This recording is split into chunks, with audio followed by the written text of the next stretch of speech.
श्री राधे। तो जरासंध कहा कि तुझसे तो मैं युद्ध करूंगा ही नहीं, तू भगोड़ा है, तू मेरे युद्ध योग्य नहीं है और तू मेरे सामने से हट। और हाँ, ये अर्जुन, अर्जुन ही किसी काम का नहीं, ये भी अर्जुनोत नाथ भवोत योद्धा है, ये कोई योद्धा नहीं है।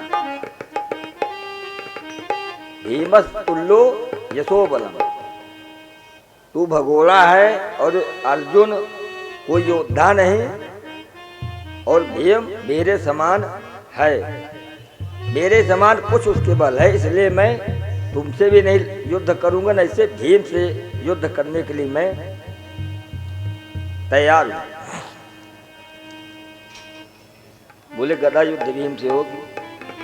बोले मैं तैयार। अब भीम का और जरासंध का अगले दिन से द्वंद्व युद्ध चालू हो गया। सब नगरवासी देखने लगे। अब भीम के पास भी 10,000 हाथियों का बल है, लेकिन जरासंध का कुछ नहीं। सारा दिन युद्ध हो और शाम को भगवान के पास जाके भीम बोलते थे, अरे कन्हैया ये कोई जरासंध है कि पहाड़ है? बोले क्या हुआ? बोले इसको तो हराना बहुत मुश्किल है, ये मेरी एकदम नस नस की हड्डी मेरी कांप रही है, दर्द कर रही है। भगवान बोले कि अभी युद्ध करो तो ऐसा नहीं है, तुम्हारी विजय होगी। 2 दिन 3 दिन तक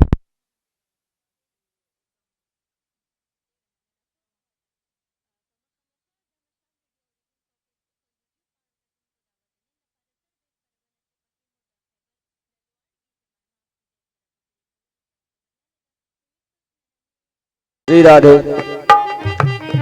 जब 2-3 दिन भीम का जरासंध का युद्ध हुआ, तब भीम भगवान से बोले, अरे कन्हैया ये कोई पहाड़ है, ये पर्वत, मेरी हिम्मत इससे युद्ध करने की नहीं है, या तो कोई युक्ति बताओ, अन्यथा मैं छोड़ के भाग जाऊंगा रात में आज। भगवान बोले, भीम दादा आप युद्ध तो करते हैं, लेकिन मेरी तरफ कभी देखते नहीं। बोले क्यों? बोले इसको वरदान है,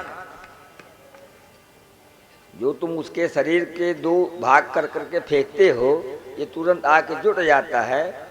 भीम बोले कि मैं इसको फाड़ फाड़ के परेशान हो गया, जैसे फाड़ दे तो फिर आके जुट जाता है। बोले इसको वरदान है, जब मेरे तरफ देखोगे तब तो मालूम होगा। अब भीम युद्ध करते थे, लेकिन भगवान की तरफ एक नजर भी नहीं देखते थे। बोले मतलब? बोले कल आप युद्ध करना और युद्ध करते समय हमारी तरफ ध्यान रखना, तब मैं तुमको बताऊंगा।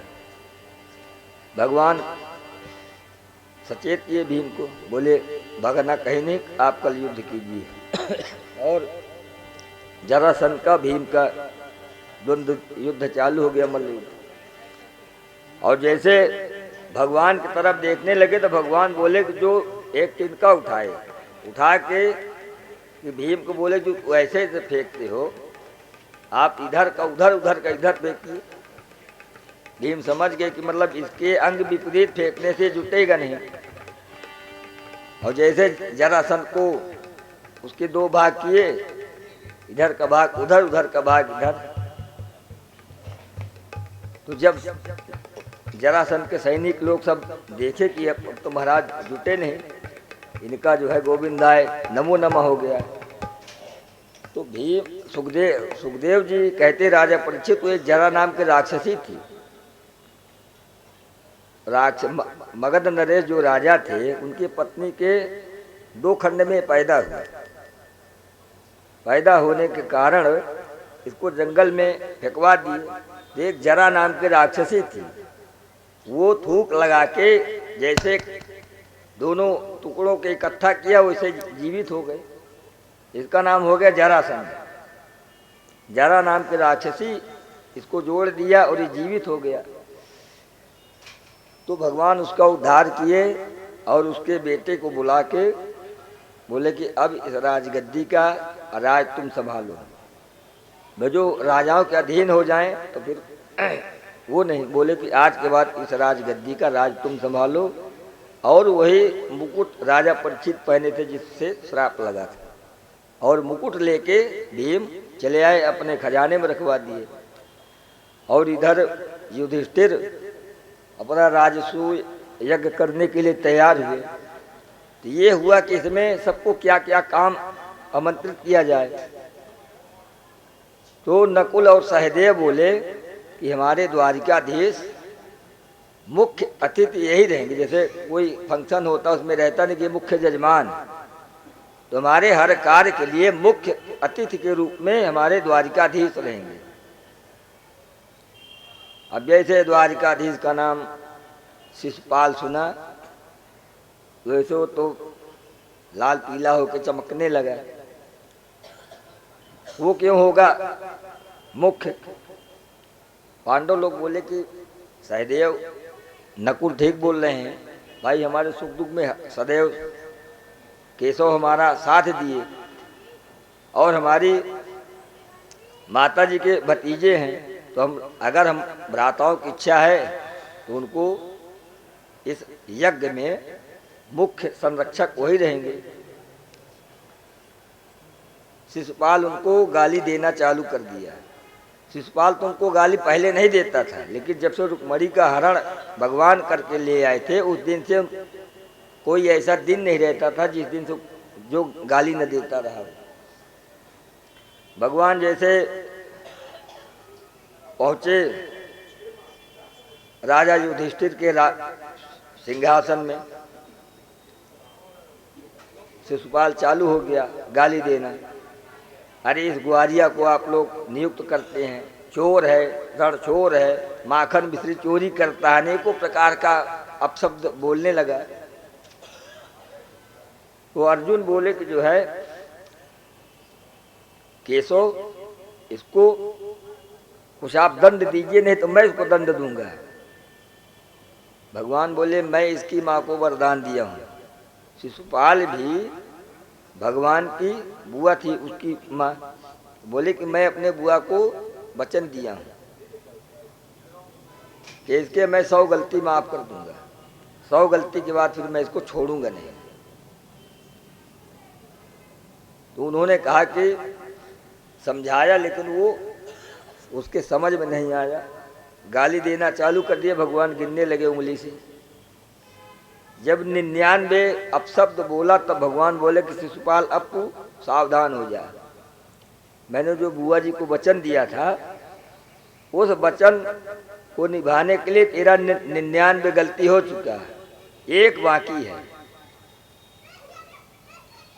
शिशुपाल सोचा कि जितने हमारे दुर्योधन संमित्र हैं ये हमारा साथ देंगे। बोले तू क्या करेगा, तू अपने आप को भगवान समझता है, तो कायर है। मतलब जो अपशब्द ना बोलना सब अपशब्द बोलने लगा। भगवान बोले सावधान। तुरंत उन्हें सुदर्शन चक्र को आदेश दिया, और सबके देखते देखते उसका शरीर से उसका सर धड़ अलग हो गया। सब लोग देखने लगे कि देख उसके शरीर की आत्मा आके भगवान में विलीन हो गई। तो जो सुखदेव जी कहते हैं राजा परीक्षित से कि भगवान जितने भी दैत्य हों चाहे राक्षस हों, जिनका वध भगवान के हाथ से होता है, उनको अधोगति कभी नहीं प्राप्त होती, न उनकी दुर्गति हो, वो भगवान के शरण में ही जाते हैं। बोले ये शिशुपाल भी भगवान का ही पार्षद था। जो पहले दिन था ना जय विजय थे, तो तीसरा जन्म इसका यही था। इसके बाद तो फिर वैकुंठ भगवान के पार्षद आए और उसको लेके जाने लगे। जब जाने लगे तब वो नारद जी से वार्तालाप करता कि महाराज मेरी वृत्तांत क्या है। तब नारद जी से बताते हैं जैसे ऐसे अब तुम यहाँ से मुक्त हुए। और भगवान युधिष्ठिर अपना जो है राजसूय यज्ञ किए, सबको अपना नियुक्त करने लगे। तो बोले कि इसमें कर्ण को जो है बनाओ दान पुण्य करने के लिए। बोले कर्ण के हस्त में एक ऐसी रेखा कि जितना भी ये धन खर्चा होगा इसके हाथ से, उसका दुगना जिस प्राप्त होगी। इसके जो है हाथ में धन का वैभव बड़ा बड़ा तीव्र है। सबको कुछ न कुछ काम दिए और भगवान सब ब्राह्मणों के पैरों को साफ करने का काम स्वयं लिए। भीम को बोले कि तुम एक काम करो कि तुम रसोई का काम देखो। सुखदेव जी बोलते हैं कि जो अच्छा खाता हो दूसरे को खिलाना जानता है, और जो 1.5 फलका खाएगा तो दूसरे ब्राह्मण को क्या खिलाएगा वो। और जो बढ़िया चकाचक खाता है वो ब्राह्मणों को सत्कार भी करता, खिलाता भी है। जो शेर जी खाएंगे नहीं तो दूसरे ब्राह्मण को क्या खिलाएंगे। तो इसलिए भगवान भीम को अपने रसोई, युधिष्ठिर अपने रसोई घर का भीम को ही चार्ज बनाए थे। भीम का राशन बढ़िया था तो जो खाएगा वो दूसरे को खिलाएगा। और सबको अनेकों प्रकार का वो करके सब अपना राजसूय यज्ञ बढ़िया संपन्न किए। बोले कि उसी राजसूय यज्ञ में उनका भवन बना था, उसी में जो दुर्योधन आया था और ऐसे महल का विश्वकर्मा जी के द्वारा ऐसा बनवाए थे कि जहाँ जल है वहाँ ऐसा लगता था कि जल है लेकिन वो जमीन रहता था, और जहाँ जमीन है वहाँ जल है।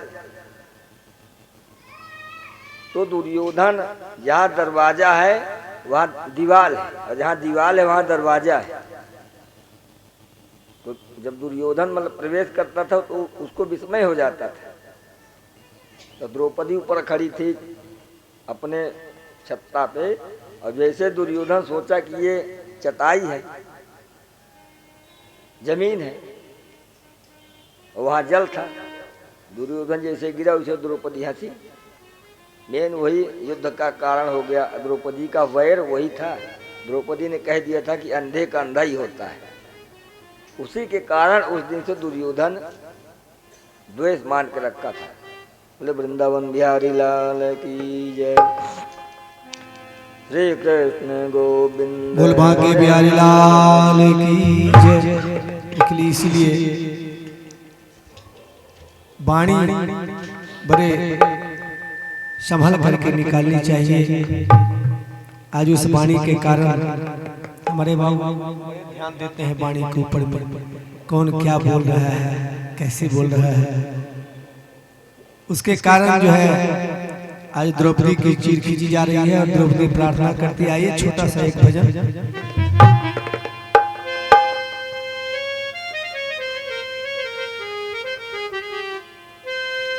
हे गिरधारी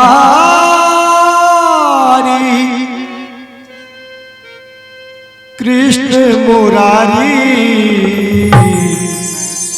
लाज राखो मोरी। हे गिरधारी लाज राखो मोरी। हे गिरधारी, हे गिरधारी कृष्ण मुरारी। हे गिरधारी कृष्ण मुरारी, लाज राखो मोरी। हे गिरधारी लाज राखो मोरी। हे गिरधारी,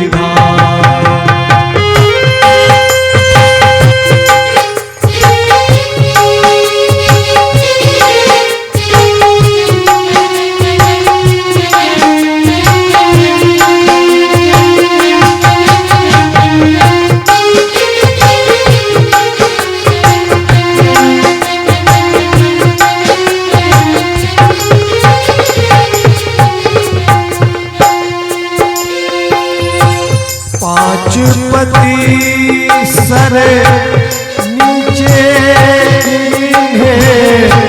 पांचपति सर नीचे कीन्हे। पांचपति सर नीचे कीन्हे। पांचपति सर नीचे कीन्हे।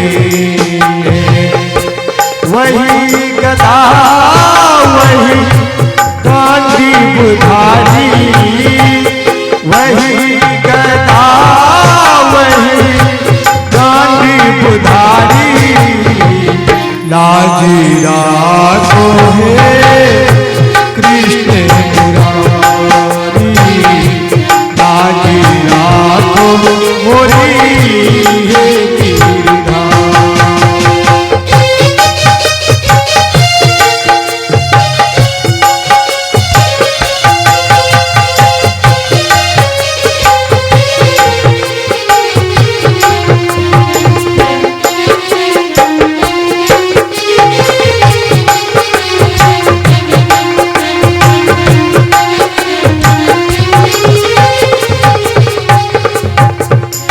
और जब पति कुछ नहीं बोला तो भीष्म पितामह की तरफ नजर किए और क्या बोल रहे हैं द्रौपदी, बाबा भी क्यों चुप बैठे हैं, बाबा भी क्यों चुप बैठे हैं, पता नहीं क्या, पता नहीं उनको लाचारी, लाज राखो हे कृष्ण मुरारी, लाज राखो हे कृष्ण मुरारी। अब मैं आस करूं कहो कुछ परे, अब मैं आश करूं कहो कुछ परे, यहाँ तो सब बैठे हैं जुआरी, यहाँ तो सब बैठे हैं जुआरी, लाज राखो हे कृष्ण मुरारी, लाज राखो हे कृष्ण मुरारी। मैं समझी थी एक है अंधा, इस सभा में एक ही अंधा धृतराष्ट्र जेठ जी को मान रहे थे, लेकिन यहाँ तो लगता है कि सब अंधे की नगरी बसी हुई है। मैं समझी प्रभु एक है अंधा, मैं समझी थी एक है अंधा, यहाँ तो अंधे की, यहाँ तो अंधे की सभा है सारी, लाज राखो हे कृष्ण मुरारी, लाज राखो हे कृष्ण मुरारी, कृष्ण मुरारी, कृष्ण मुरारी, कृष्ण मुरारी, कृष्ण मुरारी, लाज राखो मोरी हे गिरधारी, लाज राखो मोरी हे गिरधारी, लाज राखो मोरी हे गिरधारी। बोली बांके बिहारी लाल की जय, द्वारकाधीश की जय। जय जय श्री राधे, जय जय श्री राधे, जय जय श्री राधे। सुखदेव जी बोलते हैं कि राजन, एक भगवान का बहुत प्रिय मित्र था, नाम था सुदामा। उसकी व्यथा आपको सुनाता हूं। सुखदेव जी कहते हैं कि कृष्णासीद सका कश्चित ब्राह्मणो ब्रह्मवित्तमा, विरक्त इंद्रियार्थेषु प्रसन्नात्मा जितेन्द्रियः। बोले सुदामा जी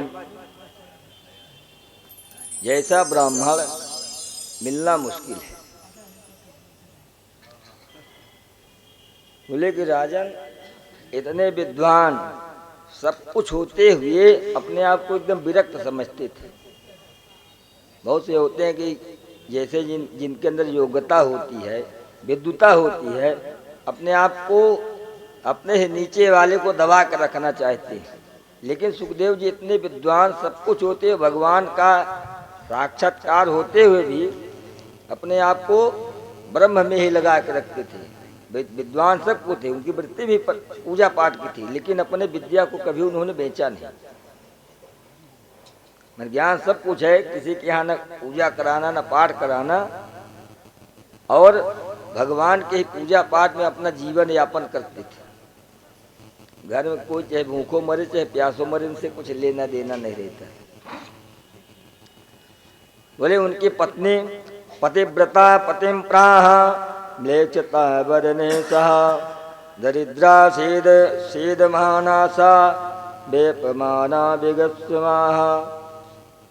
बोले कि उनकी पत्नी पतिव्रता स्त्री थी, वो भी अब जब घर में कुछ है ही नहीं तो म्लेच्छ बनना, अपने जैसे बिचारी अपना गुजारा करती थी। लेकिन सुखदेव जी कहते कि दरिद्र वो है जिसको धन की कामना। सुदामा जी को कहीं दरिद्र लिखा नहीं गया, जो बड़े बड़े मठाधीश भले लोग वो मूर्ख हैं। अगर कोई भागवत में ये दिखा दे कि सुदामा जी दरिद्र थे, कहीं लिखा हो तो बताएं। तो सुखदेव जी कहे दरिद्र वो है जिसको धन की चाह है, धन की कामना है। लेकिन सुदामा जी दरिद्र नहीं थे, दरिद्र उनकी पत्नी है। उसको कामना है कि ये भगवान से जाके मिले, ताकि द्वारिकाधीश है। और जब से उनकी पत्नी सुशीला को ये मालूम हुआ कि इनके मित्र द्वारिकाधीश है, तब से तो उनको रोज भगवान से कुछ न कुछ बहाने बाजी चलती थी। कोई बोलता है कि सुदामा जी के 4 लड़के थे, इसमें तो है ही नहीं, और कहीं पुराण में हो तो बात है, लेकिन भागवत में एक भी बच्चों का प्रसंग नहीं है। हरी कथा नंता आदमी हर जगह घी कुछ न लगा लगा के तो बात करता है। तो सुदामा जी की पत्नी एक दिन सुदामा जी से बोली कि प्रभु एक काम कीजिए कि मैंने सुना कि आपके मित्र द्वारिकाधीश हैं। तो सुदामा जी बोले कि मेरा मित्र ही नहीं है, मेरा सखा है, मेरे साथ में वो पढ़ता भी था। संदीपनी मुनि के आश्रम में मैं और वो साथ में ही विद्या को अध्ययन किए हम लोग साथ में। और वो चला गया मथुरा और मैं चला आया यहाँ, लेकिन मेरी जबरदस्ती शादी हो गई आपसे, कहाँ जाऊँ। तो बोले कि स्वामी एक दिन आप जाके उनसे मिल आइए, मिलने के बाद आपका हाल खबर भी हो जाएगा और आपकी भी इच्छा, मित्र हैं आपके बचपन के सखा हैं, आप भी मिल लेंगे।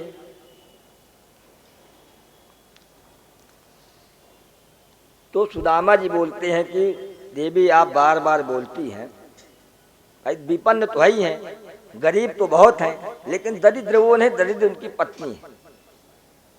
न वो सुदामा जी किसी के यहाँ मांगने जाते थे न जातने जाते थे। अब उनकी पत्नी बिचारी हर जगह से मांग के व्यवस्था करती थी। आज खाने के लिए नहीं है, दूसरों के यहाँ मांग मांग के काम चलता था।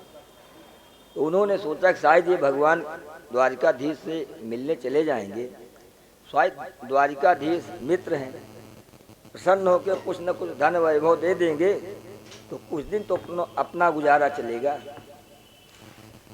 तो सुदामा जी को जब बार बार कहने लगी उनकी पत्नी, तो सुदामा जी बोले कि देवी अब जाऊंगा तो मेरा मित्र है बचपन का, अब मैं जानता हूँ कि खाने पीने का वो बचपन का बड़ा शौकीन, माखन मिश्री खाने वाला, लेकिन अब किसी मित्र से या दोस्त से, किसी सखी से, सहेली से अगर मिले तो खाली हाथ मिलना अच्छा नहीं लगता ना। कुछ व्यवस्था करो, मैं जाऊंगा मिलने के लिए। और सुदामा जी अपने मन में सोचते हैं कि सा एवं भार्या विप्र बहुसा प्रार्थितो विदुः अयम ही परमो लाभम उक्त श्लोक दर्शनम। सोचे कि ये बार बार प्रेरित करती है, बहुत अच्छा है। सबसे बड़ा तो ये लाभ होगा कि मुझे उसका दर्शन हो जाएगा। ये भी भाग्यवान है जो कि मुझको भेज रही है, तो ये भगवान की कुछ कृपा ही होगा और मुझको दर्शन हो जाएगा और हाल खबर भी हो जाएगा। और उनकी पत्नी चाहती है कि ये जाएंगे, भाई किसी सेठ के पास कोई भी जाएगा, भले हम ही लोग हैं कहीं जाते हैं तो कुछ न कुछ तो मिलता ही है। जैसे आज न्यू टाउन गए पूजा कराने के लिए, पंडित जी क्या दें, कहना आप लोगों से क्या मांगा जाए, तो जानते तो है कि इतना दूर आए हैं तो कुछ न कुछ देता ही। तो सुदामा जी यही सोचे कि उनकी पत्नी सोची कि अगर इतने दूर है जाएंगे तो कुछ तो द्वारिकाधीश है, राजा हैं, खाली हाथ तो लौटाएंगे नहीं। तो सुदामा जी को 3 घर से मांग के थोड़ा थोड़ा करके चावल या चिड़ुआ, कहीं चावल है कहीं चिड़ुआ बोलते कि जो है, उनको उनकी पत्नी ला के दी। तो ऐसे वस्त्र में कि हर जगह फटे हुए थे। जब घर में कुछ है ही नहीं तो क्या है, गरीबी तो बहुत है, लेकिन सुदामा जी के अंदर संतुष्टि बहुत है। वो किसी से मांगना नहीं चाहते, न किसी से व्यक्त करना चाहते कि मैं भूखों मर रहा हूँ, मेरी पत्नी के पास ये वस्त्र नहीं, मेरे पास नहीं है।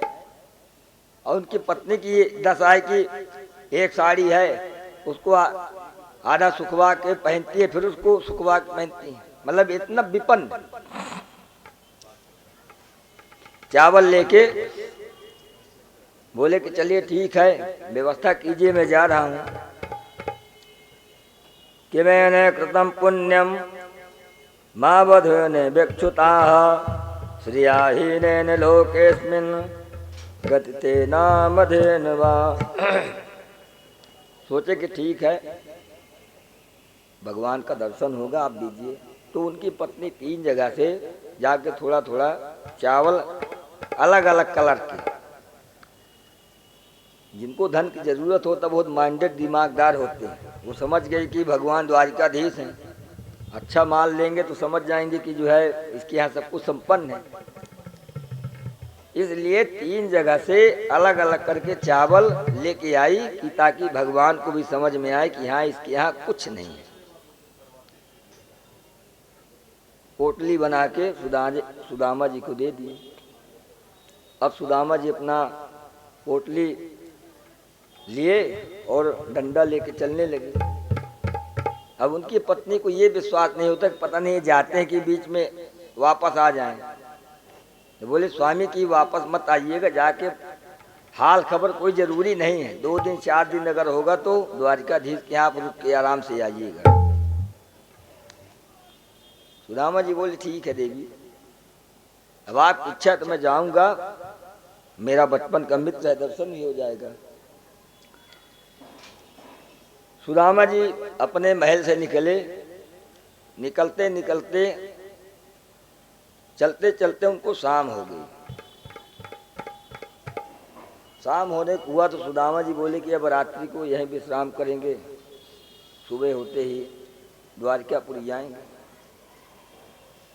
वो तो रहते थे उज्जैन में के पास।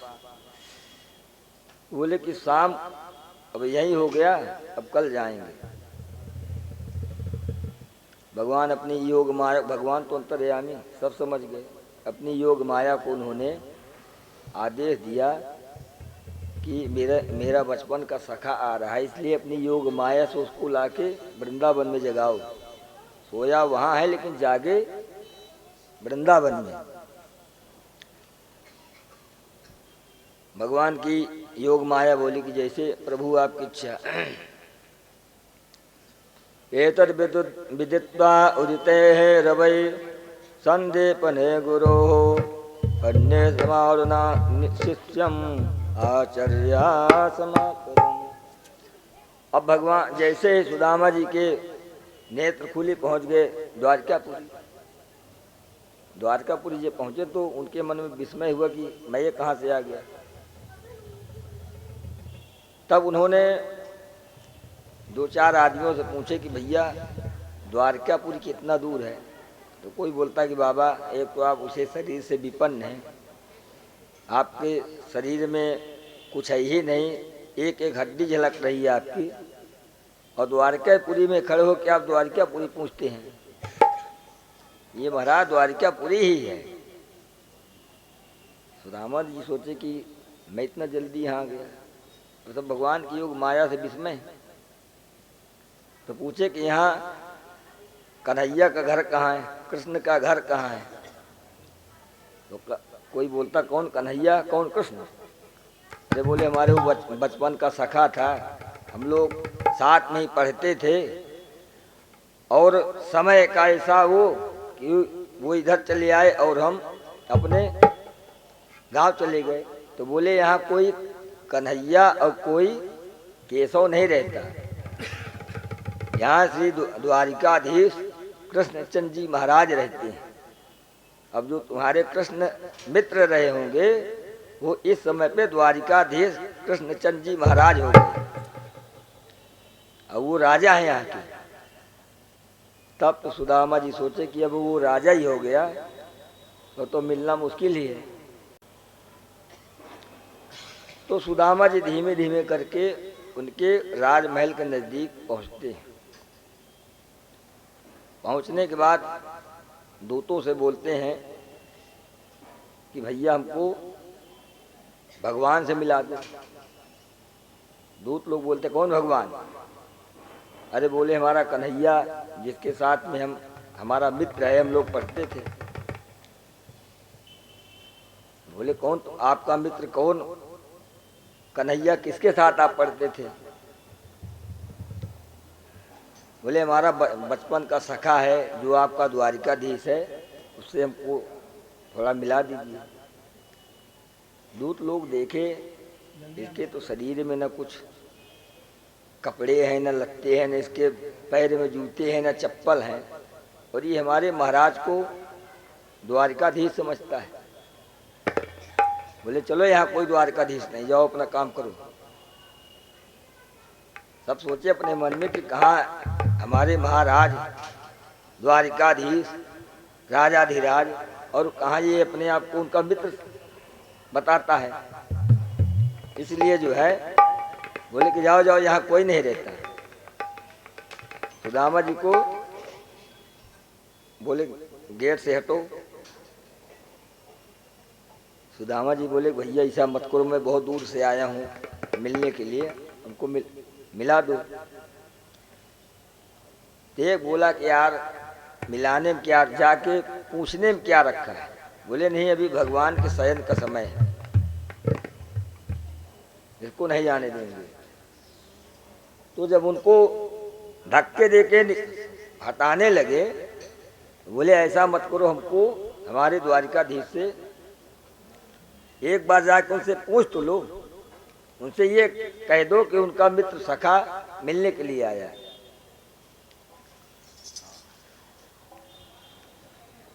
ये तो भजन है ना कि अरे द्वार पालो, सुदामा से कह दो कि दर पे तुम्हारे गरीब आ गया। बोले कि भगवान से जाके कह दो कि उसकी बचपन के सखा है मिलने के लिए, लेकिन द्वारपाल लोग जाने नहीं देते। देखो देखो ये गरीबी, गरीबी का हाल, कृष्ण के दर पे अरदास लेके आए हैं। मेरे बचपन का यार है मेरा श्याम, यही आस लेके आए हैं। अरे द्वारपालो कन्हैया से कह दो, अरे द्वारपालो कन्हैया से कह दो कि दर पे सुदामा गरीब आ गया है, कि दर पे सुदामा गरीब आ गया है। अरे द्वारपालो कन्हैया से कह दो, अरे द्वारपालो कन्हैया से कह दो कि दर पे सुदामा गरीब आ गया। सुदामा जी को लेकर आइए। दर पे सुदामा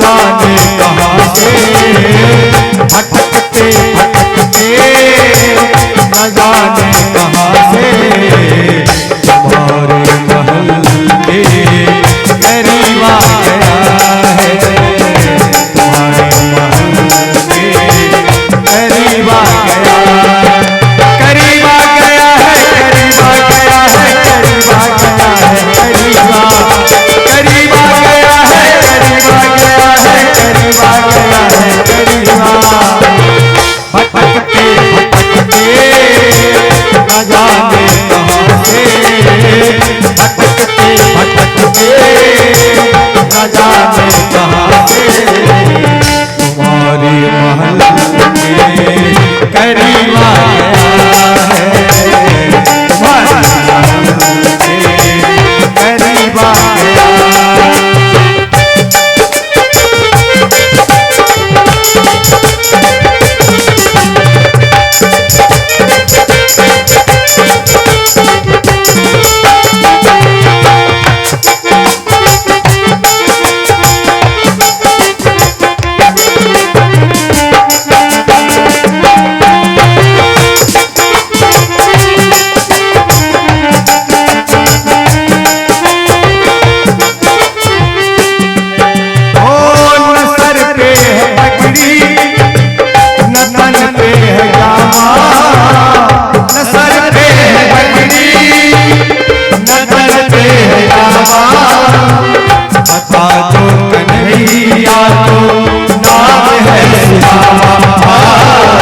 बता दो कन्हैया तो नाम है सुधा, न सर पे है पगड़ी न तन पे है जामा, बता दो कन्हैया तो नाम है सुधा, हो न सर पे है पगड़ी पगड़ी न तन पे है जामा, बता दो कन्हैया तो नाम है सुधा, बता दो कन्हैया तो नाम है सुदामा। बस एक बार मोहन से जाकर कह दो, बस एक बार मोहन से जाकर कह दो, सखा है नसीब आ गया है, मिलने सखा नसीब आ गया, नसीब आ गया, नसीब आ गया, नसीब आ गया, नसीब आ गया, नसीब आ गया, नसीब आ गया, नसीब आ पसंद पाया मोहन से जाकर कह दो, सखा है नसीब आ गया है, मिलते सखा नसीब आ गया।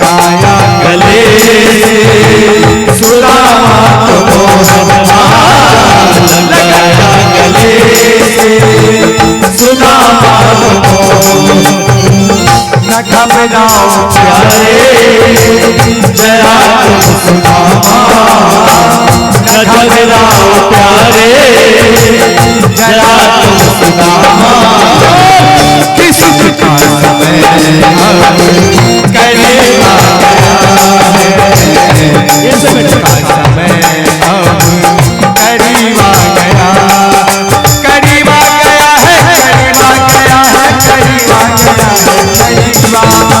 करीब आ गया है, करीब आ गया है, करीब आ गया है, न घबराओ प्यारे जरा तुम सुदामा,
मिटाए, चरण आंसुओं से श्याम ने बुलाए, चरण आंसुओं से श्याम ने बुलाए।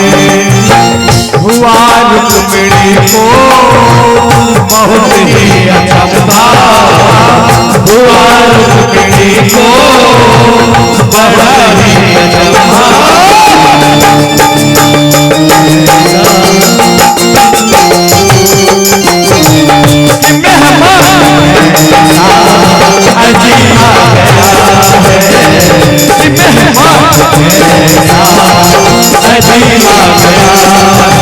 अजीबा गया है, अजीबा गया है, अजीबा गया है, अजीबा गया है, अजीबा गया है, अजीबा, अजीबा गया है, अजीबा गया है, अजीबा गया है, अजीबा।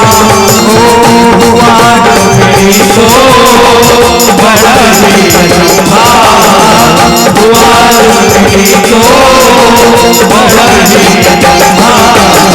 अजीबा गया है, अजीबा गया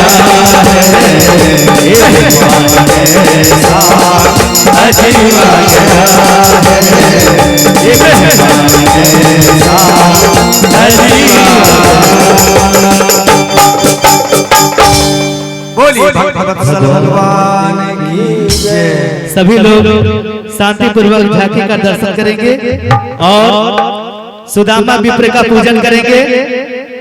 पहले हमारे श्री कृष्ण जी ब्राह्मण का पूजन करेंगे।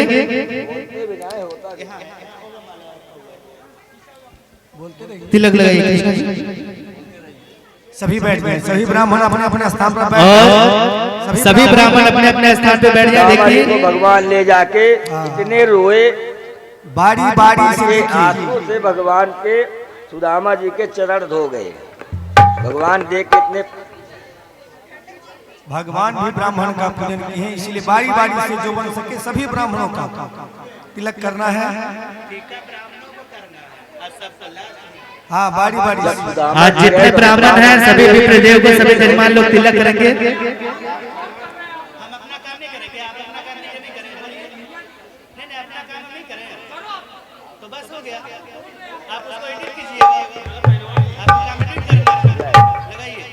देखिए यहाँ पे भी हमारे पास जो विप्रदेव उपस्थित हुए हैं, सभी जजमान सभी ब्राह्मणों को तिलक करके यथापूर्वक जिनको जो अर्पित करना है ब्राह्मणों का विदाई करेंगे। जिनको जो श्रद्धा बने सभी ब्राह्मणों को तिलक करके जो भी है, हमारे कृष्ण जी अभी तिलक लगा रहे हैं, लगाइए। हरि ओम स्वस्ति नः इंद्रो वृद्धसर्वाः स्वस्ति नः पूर्वा विश्ववेदाः स्वस्ति नः तारिषु अरिष्टनेमि स्वस्ति नो बृहस्पति दधातु। आज के जो प्रधान यजमान है वो कृपया करके पूजन करें जोड़े से। महावीर जी आप भी आकर के कृष्ण जी का सुदामा जी का पूजन करेंगे। आप बैठ जाइए। विप्र प्रसादात धरणी धरोहम, विप्र प्रसादात कमलाबरोहम। श्री कृष्ण गोविंद हरे मुरारे, हे नाथ नारायण वासुदेवा। श्री कृष्ण गोविंद हरे मुरारे, हे नाथ नारायण वासुदेवा। श्री कृष्ण गोविंद हरे मुरारे, हे नाथ नारायण। बता मेरे बता मेरे यार सुदामा रे, ते घने दिनों में आए। बता मेरे यार सुदामा रे, ते घने दिनों में आए। बता मेरे यार सुदामा रे, ते घने दिनों में आए। बता मेरे यार सुदामा रे, ते घने दिनों में आया।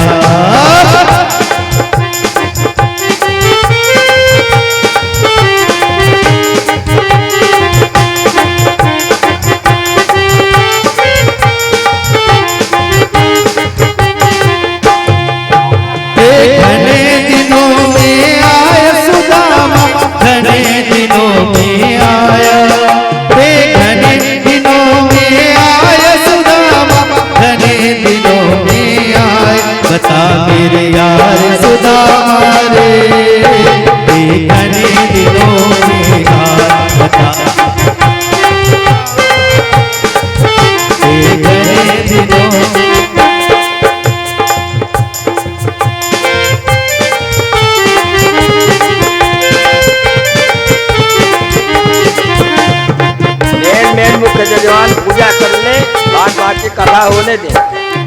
बालक थारे जब आया करता रोज खेल के जाया करता। जय जय श्री कृष्ण गोविंद हरे मुरारी, हे नाथ नारायण वासुदेव। जय जय श्री कृष्ण गोविंद हरे मुरारी, हे नाथ नारायण वासुदेवा। हे नाथ नारायण वासुदेवा, हे नाथ नारायण वासुदेवा। हे नाथ नारायण, हे नाथ नारायण वासुदेवा। जय जय श्री कृष्ण गोविंद हरे मुरारी, हे नाथ नारायण वासुदेवा। श्री कृष्ण गोविंद हरे मुरारी, हे नाथ नारायण वासुदेवा। हे नाथ नारायण। बैठ जाइए सभी। सभी भक्त शांति से बैठ जाएंगे और कथा का श्रवण करेंगे। अभी बहुत कथा बाकी है। सभी लोग शांति पूर्वक बैठ जाएंगे और कथा का आगे श्रवण करेंगे। मुख्य लोग पूजा कर लीजिए और जो हो तो अपना उसे चढ़ा दीजिएगा, कथा होने दीजिए, टाइम बहुत है। जो घर के है पूजा कर ले, हो गया। बात बाकी जिसको जो चढ़ाना आप चढ़ा दीजिए। अरे खाली घर के आदमी को करना है, बस हो गया। हैं?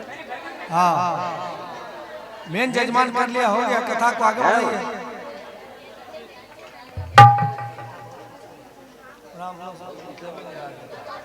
तब उनके हाथ पे स्पर्श करा करा के जो अपना चढ़ाते हैं। और हटिए सब लोग बैठिए।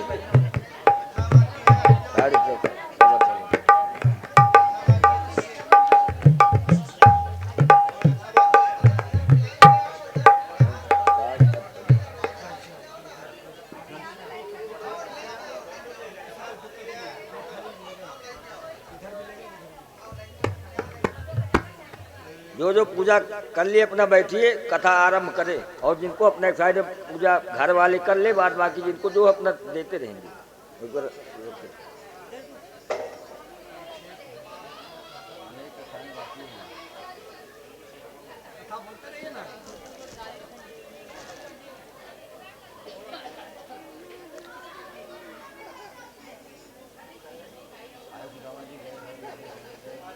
सुदामा जी के भगवान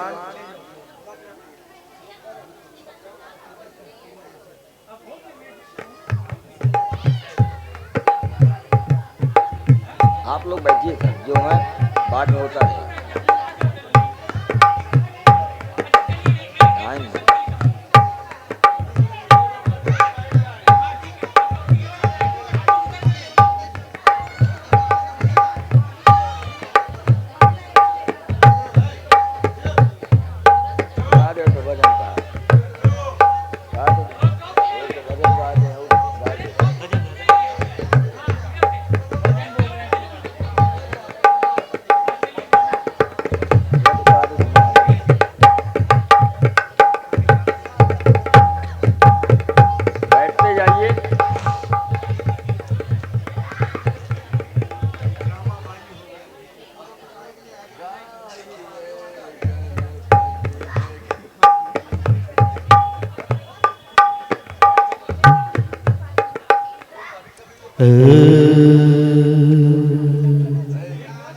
बोलिए भागवत भगवान की जय।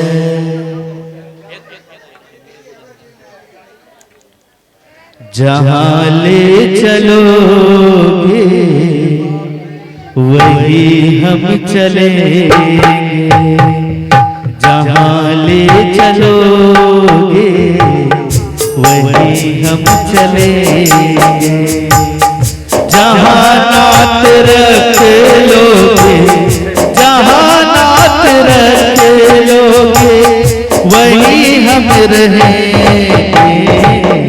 जहाँ ले चलोगे वही हम चलेंगे, जहाँ ले चलोगे वही हम चलेंगे। जीवन सरल लोगे, जहाँ नात रख लोगे वहीं मैं रहूँगा। जहाँ ले चलोगे वहीं मैं चलूँ। ताली बजाते हुए सभी लोग भाव से। वही मैं चलूंगा। जीवन समर्पित चरण में तुम्हारे, तुम्ही मेरे सर्वस्व हो प्राणों से प्यारे। ये जीवन समर्पित चरण में तुम्हारे, तुम्ही मेरे सर्वस्व हो प्राणों से प्यारे। तुम्हें छोड़ कर नाथ, तुम्हें छोड़ कर नाथ किसी को कहूँगा।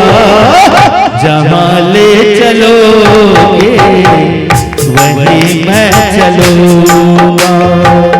जहाँ ले चलोगे वहीं मैं चलूँगा। ताली बजाते हुए सभी लोग बोलेंगे।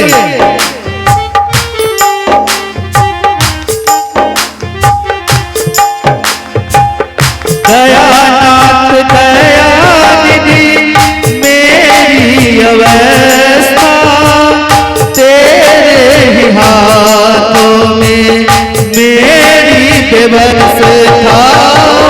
दयानाथ दयानिधि मेरी अवस्था तेरे ही हाथों में मेरी व्यवस्था।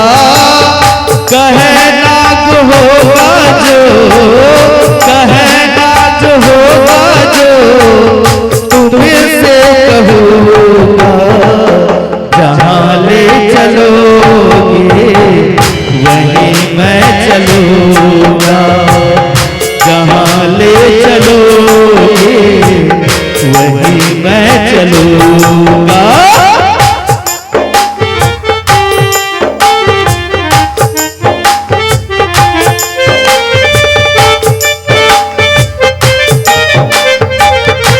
सभी लोग भगवान से अर्जी करेंगे। ताली बजाते हैं हम लोग भाई, बहुत खुशी कर रहे हो।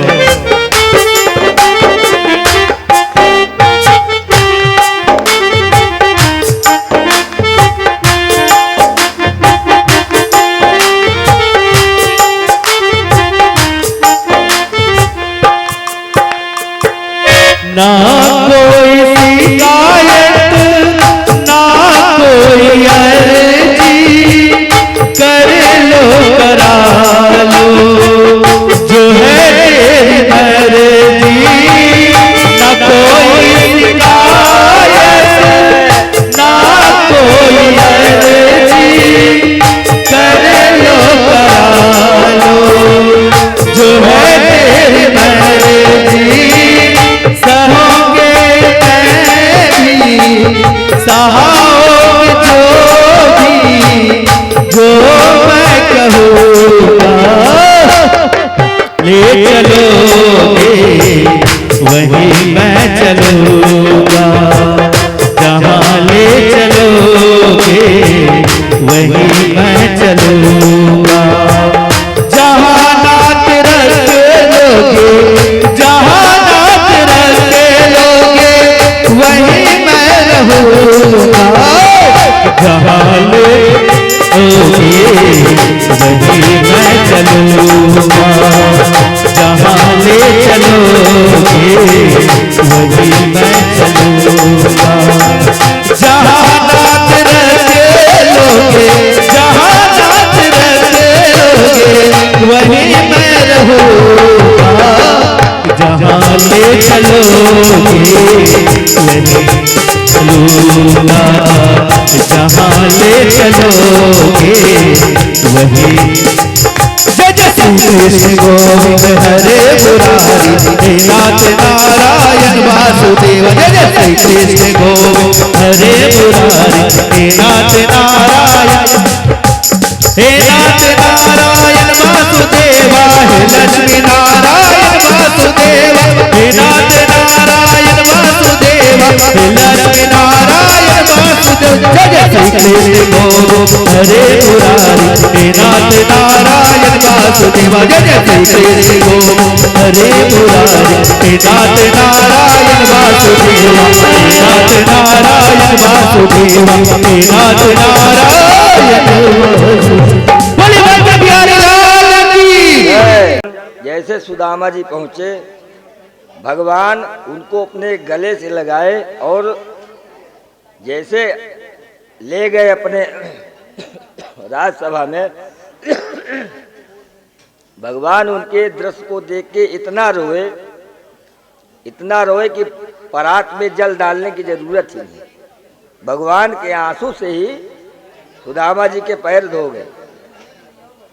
रुक्मणी जी जैसे जल लेके आई, उन्होंने बड़ा विचित्र दृश्य देखा, तो भगवान से बोलते कि प्रभु ये कौन है? तब भगवान कहते कि मेरा बचपन का यही सखा है, जिसको मैं कभी कभी याद करता था और तुम्हारे सामने वार्तालाप करता था। मेरे बचपन का सखा मित्र यही है। और भगवान का पूजा सत्कार करने के बाद सारे उनको जो वस्त्र पहने थे उनको बढ़िया सुंदर सुंदर वस्त्र पहनवाए। वस्त्र पहनाने के बाद भगवान उनकी बड़ी सेवा की। रात्रि भर तो थे, बढ़िया बढ़िया वस्त्र, बढ़िया बढ़िया पकवान जब खिलाने के लिए उनके सामने परोसा गया, तो सुखदेव जी कहते कि इतने संतुष्टि ब्राह्मण, अब कोई अगर बढ़िया मालपुआ पाए तो एकदम टूट पड़ेगा, जो कभी ना पाया हो वो पाएगा जब टूट पड़ेगा। लेकिन सुदामा जी कहते कि कन्हैया ये सब खाने से मेरा पेट खराब हो जाएगा, ये सब व्यंजन मैं नहीं खाता। भगवान से और सुदामा जी से सारी रात वार्तालाप हुई। फिर अपने ब्याह के बारे में पूछने लगे। भगवान ने कहा कि अरे सुदामा जी, मित्र सखा, तुमने ब्याह कर लिया और हमको संदेश तक नहीं दिया, तो कैसा मित्र हमारा है? तो सुदामा जी बोले कि मान लिया जाए मैं तो एक ब्याह किया, तुमको संदेश नहीं दिया, और तूने इतनी शादी की, हमको कहीं इनवाइट किया, पत्र लिख के भेजा है। भगवान बोले कि सबके तो शादियों का एक तिथि डेट फिक्स रहता है, कार्ड छपता है कि फलाने की शादी इस तिथि को या इस डेट को है। हमारा तो भैया कोई डेट ही नहीं, कोई फिक्स हुआ कि कब शादी कब होना है। मेरी कोई भी शादी का कोई भी डेट फिक्स नहीं, और जितनी भी शादी हुई है सब मेरी लड़ाई झगड़ा करके तभी हुई है। रात में ऐसे ही वार्तालाप हुआ।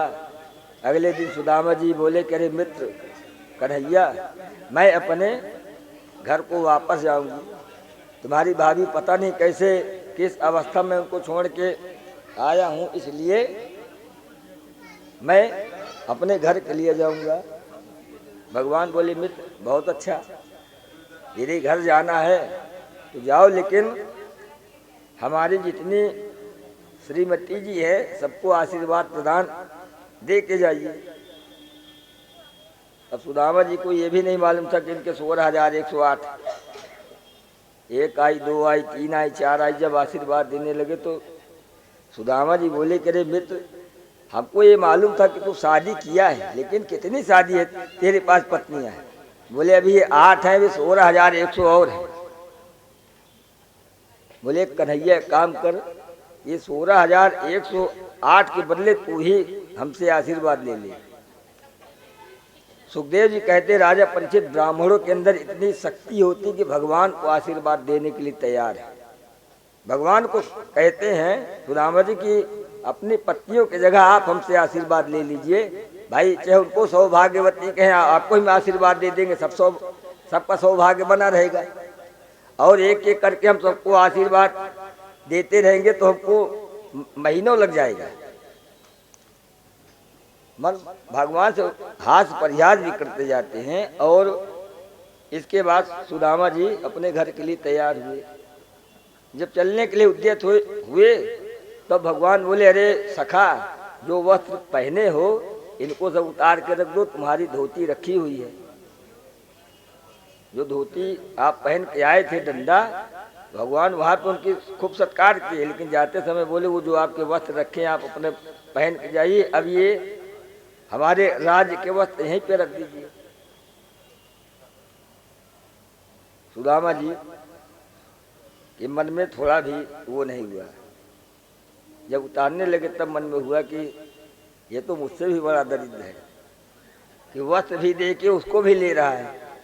लेकिन कोई बात नहीं, सुदामा जी वस्त्र उतार के रख दिया और अपने वस्त्र पहन के भगवान से बोले कि कन्हैया अब मैं चलूं।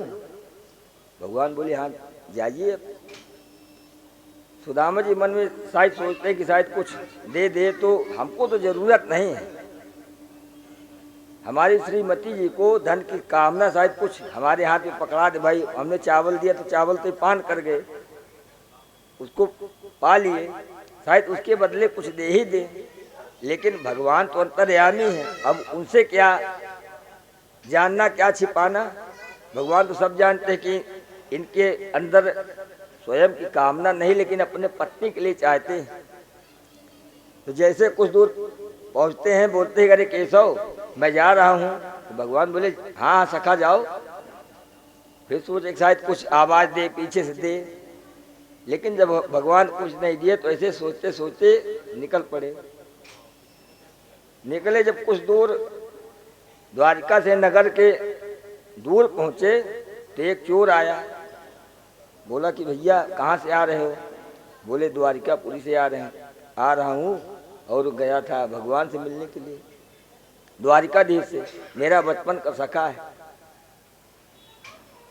वो सोचा कि अभी जब द्वारिकाधीश इसके बचपन के सखा हैं तो जरूर कुछ न कुछ माल लेके आया होगा। तो बोले कि एक काम कर कि जो माल हो दो, अन्यथा चक्कू पेट के अंदर। तो सुदामा जी कहते हैं कि भैया मेरे पास कुछ नहीं है, वो मुझसे भी बड़ा भिखारी निकला। मैं तो उसके यहाँ 2-3 मुट्ठी चावल लेके गया, अपने पूरा वृत्तांत बताया, मुझको कुछ नहीं दिया। आपको अगर देख रहा तो मेरी परीक्षा ले लीजिए। अब भगवान है, भगवान ही, कोई चोर डाकू ने, भगवान ही उनके मन को विस्मय कर रहे हैं। तो चोर वो सोचा कि झूठ थोड़ी बोलेगा, ब्राह्मण है। बोले ब्राह्मण देवता आप जाइए। तब सुदामा जी कहते हैं, सुखदेव जी कहते हैं, अपने मन में सोचते हैं कि क्वाहम दरिद्रम पापीयान क्वा कृष्णा श्री निकेतना। अपने आप को सुदामा जी पापी कहते हैं, क्वाहम दरिद्रम पापीयान। इतने उच्च कुल के ब्राह्मण होते हुए न किसी से मांगने जाते हैं, न किसी से याचना करते हैं, सिर्फ भगवान के पूजन ध्यान में रहते, लेकिन फिर भी अपने आप को पापी कहते कि मैं पापी हूं। क्वाहम दरिद्रम पापियान कहाँ श्री निकेतना। उनके मन में बड़ा प्रसन्नता प्रकट हुई कि कम से कम धन दिया हो चाहे न दिया हो, मेरे जैसे पापी, मेरे जैसे विपन्न दरिद्र को कम से कम श्री निकेत, साक्षात जिनके लक्ष्मी से जिनका ब्याह हुआ हो, लक्ष्मी नारायण, मेरा इतना सेवा सत्कार किया, मेरे चरणों को धोया, चरणोदक को लिया, उसी जल को पूरे द्वारका में छिड़कवाया, मेरा मान सम्मान किया। अब इससे बड़ा धन क्या है। और बहुत अच्छा हुआ जो दिया नहीं तो ये डाकू भी यही सब छुड़ा लेता। तो हमारा बचपन का सखा तो था ही, लेकिन अब द्वारिकाधीश है, उनको सब मालूम था कि अगर इनको कहीं दे देंगे तो शरीर के कमजोर है, ले लेंगे। ऐसे सोचते सोचते सुदामा जी अपने नगर पहुँचे, के नज़दीक पहुँचे। जब नगर के नज़दीक पहुँचे तो जैसे द्वारकापुरी से आए वैसे ही द्वारकापुरी पुनः बन गई। तो सुदामा जी सोचे कि लगता है मैं सोचते सोचते फिर द्वारकापुरी में आ गया। तो उनकी पत्नी सुशीला बोली द्वारपालों से, नौकरों से कि तुरंत जाइए, नहीं पंडित जी आ रहे हैं, तुरंत वो विस्मय हो जाएंगे और प्रवेश नहीं करेंगे। तो दूत लोग पहुंचे सुदामा जी के पास कि महाराज चलिए। तो सुदामा जी बोले कि आप लोग कौन? बोले कि आपके हम लोग दूत हैं। बोले कैसे दूत? अभी तो हमारे यहाँ कुछ कल नहीं था, हमारी झोपड़ी थी, क्या हो गई?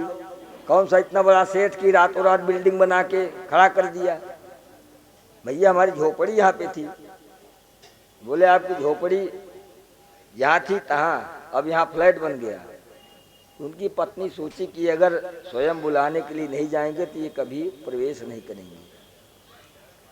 उनकी श्रीमती जी आई और बोले कि महाराज ये आपका ही महल है, यहाँ आपकी झोपड़ी थी वहाँ महल बन गया। तो उनकी सुदामा जी बोले कि ये कैसे? बोले हुई सब द्वारिकाधीश की कृपा से। मैं आपको बार बार बोलती थी कि शायद आप उनके पास चले जाएं तो हम लोगों के कष्ट का निवारण हो जाए, लेकिन आप कभी गए नहीं। आज उन्हीं की कृपा से इतना सुंदर तन मन धन सब कुछ मिल गया। अब जहाँ वस्त्र नहीं था तो राजकुमारी हो गई, धन से परिपूर्ण मकान सब कुछ बन गया। सुदामा जी बोले कि देवी बहुत अच्छा, आपके मन में लालसा थी कि हमको धन वैभव चाहिए, तो कन्हैया ने कृपा किया और तुमको धन वैभव दे दिया, और तुम्हारे कारण मेरे ऊपर कृपा हुई जो कि उसका दर्शन हो गया। तो अब तुम इस धन का भोग करो, और मुझको तो सिर्फ एक ही तपस्या है कि मैं उसके चरणों में ध्यान करूं। और जैसे मेरी यहाँ कुटिया थी, मैं फिर कहीं जंगल में बना के भगवान का भजन करूंगा। तो उनकी पत्नी बोली कि स्वामी, बिना पति के धन किस काम का? तो बोले यदि तुमको पति चाहिए तो फिर इस धन वैभव को छोड़ो, या तो फिर धन वैभव चाहिए तो हमको छोड़ो, हम इस महल में मैं प्रवेश नहीं करूंगा। कितने ही बोलते कि वहाँ गए, लेकिन सुदामा जी उस महल में प्रवेश नहीं किए और अपने पुनः झोपड़ी बना के भगवान का ध्यान करके भगवान के पद को प्राप्त हुए। सुदामा जी को हरि कथा नंता, कोई नींबू का रस लगा के रोता है, कोई कुछ लगा के रोता गाता है, सब मतलब हास परिहास करते हैं। इसमें कहीं कोई चीज नहीं है कि द्वारपाल, ये भी नहीं दिया है कि द्वारपाल लोग जो है सुदामा जी को धक्के मार के भगा दिए। डायरेक्ट सीधे गए तो द्वारपाल कहते हैं कि हमारे द्वारिकाधीश के यहाँ ब्राह्मणों को आने के लिए तो अनुमति लेना ही नहीं पड़ता। हमारे द्वारिकाधीश के यहाँ ब्राह्मणों को कभी अनुमति नहीं लेना पड़ता, न कभी पूछना पड़ता है कि हमको कृष्ण से द्वारिकाधीश से मिला दीजिए। महाराज जी आपका महल है, आप आराम से जा सकते हैं। सुदामा जी को किसी ने ठोकर नहीं मारा, न उनको किसी द्वारपाल ने धक्का दिया, सीधे आए और द्वारपाल यही बोले कि महाराज आप आराम से जा सकते हैं, हमारे द्वारिकाधीश इतने दयालु हैं कि ब्राह्मणों, भाई ब्राह्मण और अग्नि भगवान के मुख से प्रकट हुआ, इसलिए भगवान ब्राह्मणों को बहुत मानते। ब्राह्मणों से मुखमासीत बाहुराजन्य कृता। तो सुदामा जी को इतना वैभव मिलने के बाद सुदामा जी धन का भोग नहीं किए। बोले देवी यदि आपको भोग करना हो तो ठीक है, मैं तो भजन करने जा रहा हूँ। तब उनकी पत्नी बोली कि जब आप ही नहीं रहेंगे तो ऐसे धन वैभव को लेके मैं क्या करूँगा। तब भगवान आवाज दिए, अरे सुदामा मित्र, उसी महल से कहाँ जा रहे हो? अरे मेरा दिया हुआ है, मैं कहता हूँ उसका भोग करो। लेकिन फिर भी सुदामा जी बोले प्रभु मेरी इच्छा थी आपके दर्शन का, आप दर्शन दे दिया, सब कुछ हमको मिल गया। अयम ही परमम लाभ, सबसे बड़ा लाभ है आपका दर्शन, और आपकी कृपा प्रदान हो जाए तो सब कुछ है। और सुदामा जी सब कुछ त्याग के भगवान का भजन करने लगे। श्री कृष्ण गोविंद हरे मुरारी, हे नाथ नारायण वासुदेवा। भगवान बोले कि ऐसे ही करके अपने पूरे वंश परिवारों को एक दिन भगवान बोलते कि कभी किसी एक दिन समझाए थे राजा नृक के माध्यम से कि एक दान के कमी के कारण देखो इसको गिरगिट मिला कि योन मिली, तो इसलिए सब करना, लेकिन कभी साधु और संतों का अपमान मत करना। बोले ठीक। सुखदेव जी बोलते हैं कि एक दिन भगवान के उस बात को मिथ्या समझ के सब भगवान के जितने प्रद्युम्न थे, सांब थे, सब मन में विचार करने लगे ये सब भगवान की माया है। भगवान को ये हुआ कि सारा जब भोग होने के बाद मैं जाते समय पूरे अपने वंश का संहार करा के तभी जाऊंगा। तो जितने उनके पुत्र थे सब ये सोचे कि जितने बड़े बड़े साधु महात्मा संत पंडित मठाधीश सब हमारे राज्य में खा रहे हैं, इनके अंदर कुछ शक्ति ताकत है कि बिना फालतू कई लोग सब घी और काला तिल है सब हवन स्वाहा स्वाहा करते रहते। भले राजा लोग जितने ब्राह्मण लोग थे उनका आश्रम जो चलता था, जितना पूजा पाठ होता था, सब राजा लोगों के खजाने से सब कुछ जाता था। सुखदेव जी बोलते हैं कि सारे महात्मा लोग बैठे हुए थे और भगवान के पुत्र जो सांब थे बोले कि इनकी परीक्षा लेना चाहिए कि इनके अंदर क्या है। तो उनके पैर में पेट में एक लोहे की कड़ाही बांध के और सुंदर साड़ी पहना के उनके पास हम लोग ग्वाला लोग लेके गए, गोप लोग परीक्षा लेने के लिए कि यदि साधु संत होंगे इनके अंदर योग होगा तो बता देंगे कि क्या है क्या नहीं। सुखदेव जी बोले कि जैसे सब लोग पहुँचे महात्माओं से हास्य परिहास करने लगे। नारद जी बैठे थे, दुर्वासा ऋषि बैठे थे, सब महात्मा संत लोग बैठे थे। संतों के साथ हास्य परिहास करने लगे कि महाराज ये हमारी बहू है, ये बताइए इसके पेट में गर्भ है तो इस गर्भ से क्या होगा, बेटी होगा या बेटा होगा। सारे संत महात्मा सोचे कि अभी भगवान के रहते ही इनका ये हाल है। भाई जरूरी नहीं, बाप दूसरे स्वभाव का होता है, बेटा दूसरे स्वभाव का होता है, बेटी दूसरे। एक घर में 5 आदमी लेकिन सबको स्वभाव आपको अलग अलग मिलेगी, एक मत किसी के नहीं मिलेगी। सारे महात्मा संत सोचे कि अभी जब साक्षात भगवान है उनके सामने ये उदंडता दिखा रहे हैं तो आगे चल के क्या होगा। तो सारे महात्मा सोचे कि आप लोग हम लोगों की परीक्षा ले रहे हैं, किसके पेट से क्या होगा, ऐसा दंड देंगे कि याद रखोगे। दुर्वासा इत्यादि ऋषि बोले कि जो इसके पेट में है उसी से तुम्हारे कुल का विनाश होगा। जब इतना बोले कि इसके पेट में लौह पिंड बन जाए, कोई बोलता मतलब कड़ाही बांधे थे तो वो लोह का जैसे ओखली का होता है ना वो कूटने वाला, बोले ये पिंड बन जाए, इसी से तुम्हारे कुल का संहार हो जाए। अब इधर सब लोग बोले कि ये तो बहुत जानकार महात्मा है, लेकिन अब ये खबर द्वारकाधीश को नहीं मिलना चाहिए, नहीं तो अनर्थ हो जाएगा। लेकिन अब भगवान तो अंतर्यामी, उनको बिना बताइए कोई बताए या ना बताए, धीमे धीमे करके भगवान को मालूम हुआ कि आज हमारा वंश और परिवार बहुत बड़ा संतों का अपराध कर दिया। तो बोले कि जो लौह का पिंड है उसको एकदम बालू की तरह, ये मैदे की तरह पिसा के समुद्र में फेंकवा दो। द्वारकापुरी में समुद्र है ना, तो उसको पूरा घिस के समुद्र में फेंकवा दिए। जो घिसने में लास्ट में बचता है टुकड़ा, उसको भी फेंके तो उसको मछली निकल गई, उसको खा लिया।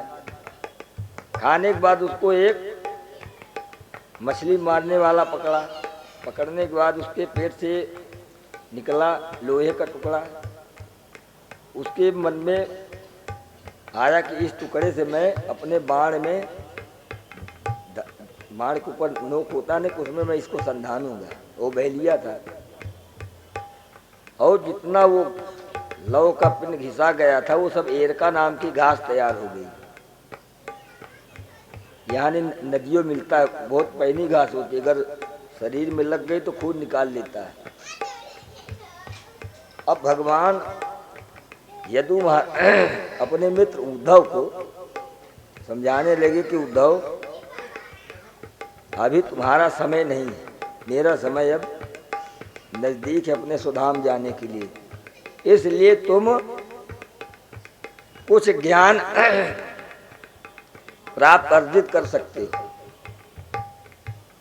और आने वाले समय में मेरे वंश में कोई नहीं बचेगा, सब 2-4 आदमी बचेंगे, अन्यथा सबका विनाश हो जाएगा।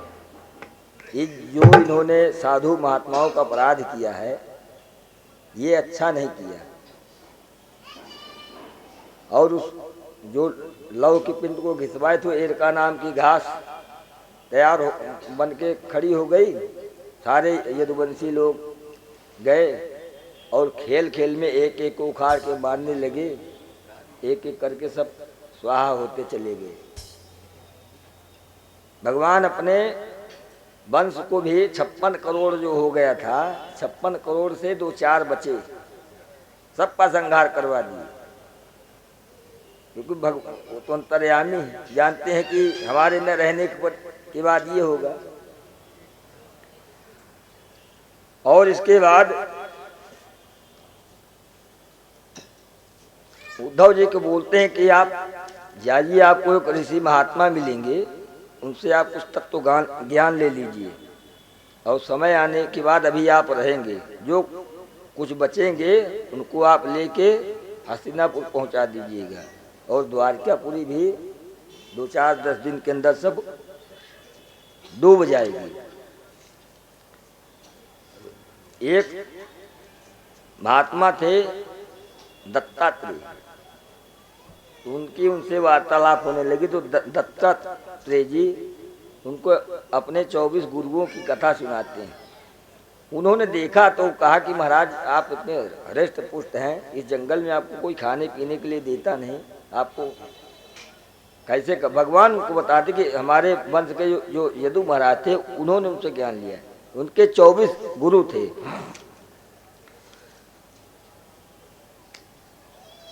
बोले कि राजन, इस दुनिया में कुछ भी संग्रह करना ये सब मतलब के बेमतलब है। बोले क्यों? बोले सब लोग सोचते कि एक गुरु मेरे 24 गुरु हैं और सब गुरुओं से मुझे कुछ न कुछ ज्ञान मिला।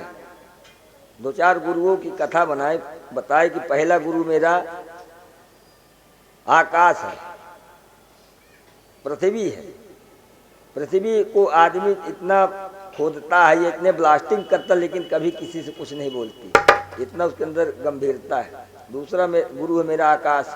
आकाश इतना बड़ा होते हुए भी उसके अंदर अभिमान नहीं कि मेरे छत्र छाया के नीचे इतने लोग रहते हैं। समुद्र मेरा गुरु है। समुद्र में समस्त जितनी नदी हो चाहे नाला हो सब का जल जाता है, लेकिन समुद्र कभी घटता बढ़ता नहीं। उसके अंदर अहंकार ही नहीं कि हम पूरा गंगा हो चाहे जमुना हो सब का जल लास्ट में समुद्र में जाता है, लेकिन वो घटता बढ़ता नहीं। बोले समुद्र से हमने गंभीरता सीखा। बोले एक गुरु मैंने बनाया मधुमक्खी को, बिचारी सुबह से लेके पुष्पों का रस चुन चुन के ले जाती है और संग्रह करती है, और ले कौन जाता है? कोई मधु निकालने वाला आता है तो उनके प्राणों को भी जला के उनको मार के सारा मधुमक्खी लेके चला जाता है। इसलिए राजन, धन का संचय भी उतना करो जितना उपयोग में आए। ऐसा धन का संचय भी नहीं करना चाहिए कि कोई दूसरा कोई आए लेके चला जाए। तो जितने में काम चले उससे ज़्यादा परेशान नहीं होना चाहिए। बोले एक गुरु मैंने बनाया पक्षी को। बोले कबूतर और कबूतरी दोनों साथ में रहते थे। समय आया, कबूतरी गर्भवती हुई, उसने 2 अंडे दिए। अब पति जाए तो पत्नी रक्षा करे, और पत्नी जाए तो वो एक एक करके अपना रक्षा करते थे। समय आने पर उसमें 2 बच्चे निकले। जब बच्चे निकले तो जब दाना से चुगने जाए तब भी एक रक्षा करे, दूसरा चुगने जाता था। अब धीमे धीमे करके वो बच्चे कुछ बड़े हो गए, उनके पंख निकले। तो एक बहेलिया आया, वो बढ़िया जाल बिछा के उसमें दाने 2-4 दाने डाल के बैठ गया। बैठने के बाद सोचा कि कोई पक्षी इसमें फंसे और ले जाए। तो इनके बच्चे कबूतर कबूतरी के उड़ते उड़ते गए, उसी जाल में फंस गए। जब फंस गए तो माँ अपना छाती पीट के रोने लगी, हाय हमारे बच्चे उस जाल में फंस गए। तो माँ सोची कि हमारे इतने प्यारे बच्चे जब फंस गए तो हमको जिंदा रहने से क्या फायदा, वो भी जाके फंस गई। अब उनके हस्बैंड आए, वो भी सोचे कि हमारे प्राणों से प्रिय बच्चे फंस गए, हमारी बीवी चली गई, तो हम जिंदा रह के हम भी क्या करेंगे, वो भी जाके फंस गए। बहलिया सोचे कि ऐसे ही अगर पक्षी रोज 2-4 समझदार मिल जाएं तो हमको मेहनत करने की जरूरत नहीं। बोले राजा ने गुरु मैं उस पक्षी को बनाया कि जो माया में इतना आसक्त होगा तो एक दिन फंसेगा जरूर, जो माया जाल में इतना आसक्त हो जाएगा एक दिन वो फंसेगा, मरेगा जरूर। तो इसलिए माया से भी प्रेम उतना करो जितना चले। फिर बोले कि मैं, मेरे गुरु सब गिनते जाओ। दत्तात्रेय जी बोले कि मैंने एक गुरु बनाया वायु को, हवा को, चलती है, सबको महसूस होता है लेकिन किसी को दिखाई देती नहीं। हवा किसी को दिखाई देता है, चलती सबको है, महसूस होता है कि हाँ हमको हवा लग रहा है लेकिन दिखाई नहीं देता। ये सब मेरे गुरु हैं। दत्तात्रेय जी बोले कि इनसे कुछ न कुछ ज्ञान मिला। बोले एक गुरु मैंने बनाया अजगर को, अगर मिल गया तो ठीक है, नहीं हफ्ता भर मिले चाहे न मिले एक जगह पे पड़ा रहता है। अजगर देखी हो कभी, चिड़ियाघर में देखी होगी, जैसे जंगल उंगल में रहते, अगर उनको मिल गया तो बड़े बड़े हिरण और बकरों को निगल जाते हैं, और नहीं मिला तो पड़े। उनके अंदर खींचने की शक्ति होती है। जो छोटे छोटे पशु पक्षी हैं उनको ऐसा सांस से खींचेगा कि उनके मुख में चले जाते हैं। तो बोले कि मैं एक गुरु उसको बनाया, ये मिल गया तो खा लिया, नहीं तो पड़ा है।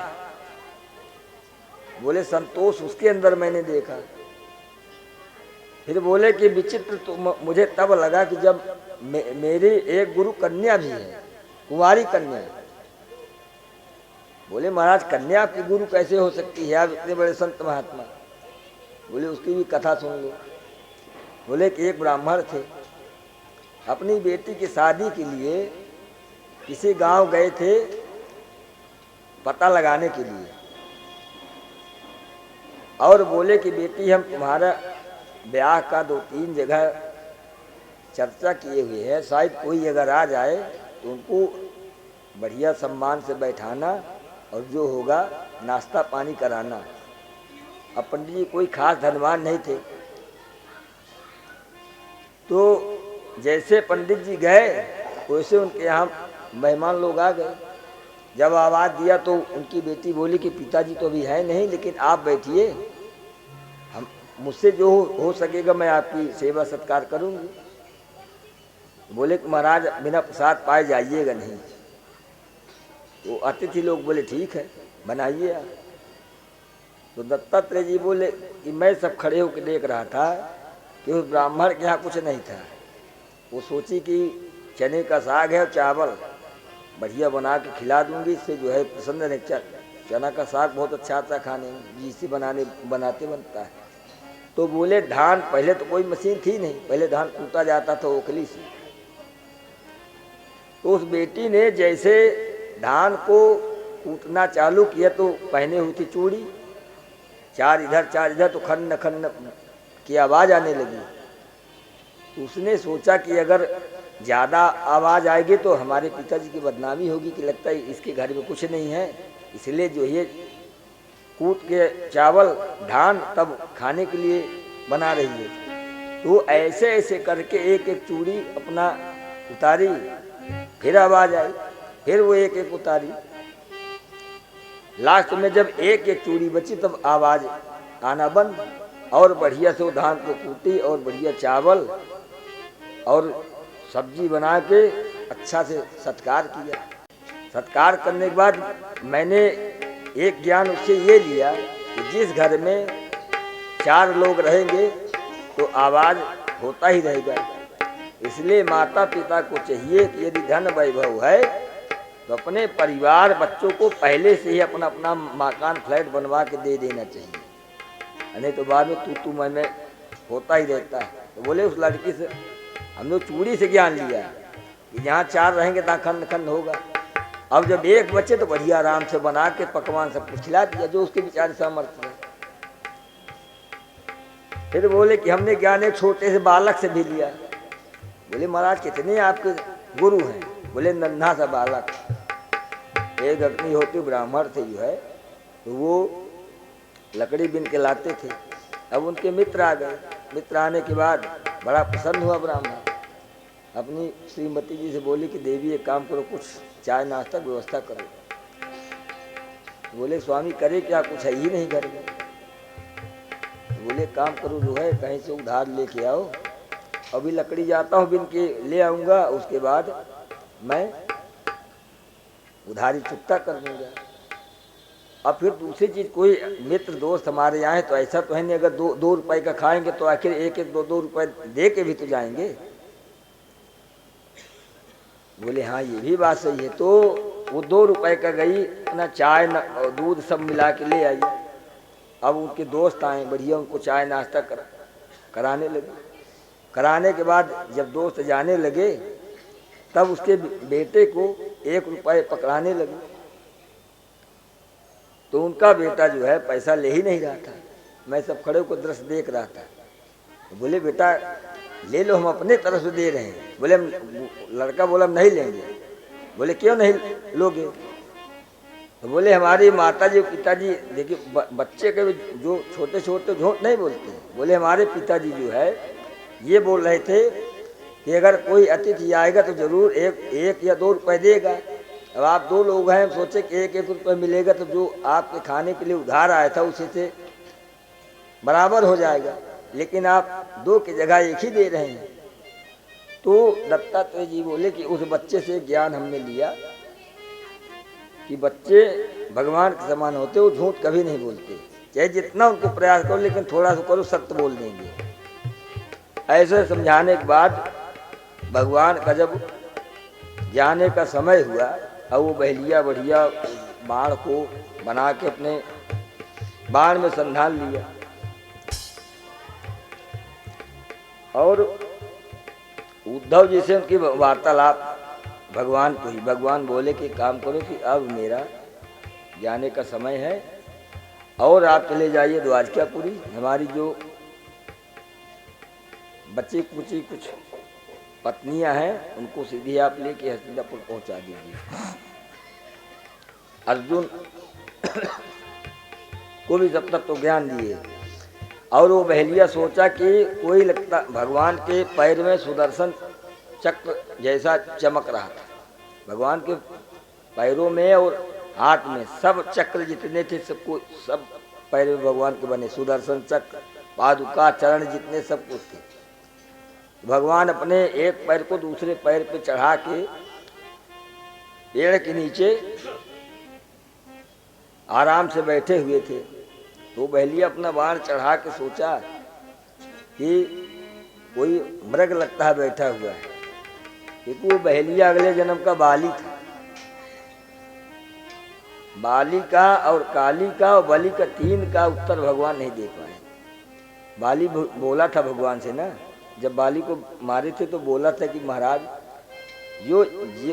जिस युद्ध के लिए आपने हमको मारा, यदि हमको बोले होते तो मैं उस रावण को अकेले जाके उसका संहार करके माता सीता को ला देता, क्योंकि जिस रावण को आप इतनी सेना इकट्ठा किए हुए हैं, मैं उसको 6 महीना अपने काख के नीचे दबा के रखा था।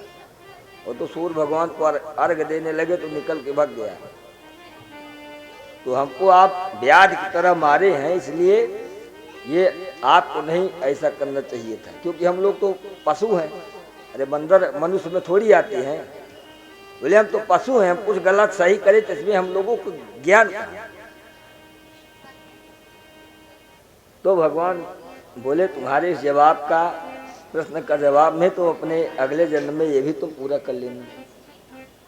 तो जैसे उसने बाण संधान के भगवान के पैर में मारा तो भगवान के पैर से खून प्रवाहित होने लगा। थोड़ा सा नजदीक आकर बोलिए, माइक के नजदीक आवाज कम आ रहा है, माइक के नजदीक थोड़ा सा बहुत दूर हो जाए। जब उनके पैर से खून प्रवाहित होने लगा तब अर्जुन देखे रोने लगे, उद्धव जी रोने लगे। बोले कि अब मेरा समय आ गया, सारे देवी देवता आकाश मंडप में भगवान की जय जयकार करने लगे। समय आ गया, सब भगवान की स्तुति करने लगे। श्री कृष्ण गोविंद हरे मुरारी, हे नाथ नारायण वासुदेवा। श्री कृष्ण गोविंद हरे मुरारी, हे नाथ नारायण वासुदेवा। हे नाथ नारायण वासुदेवा।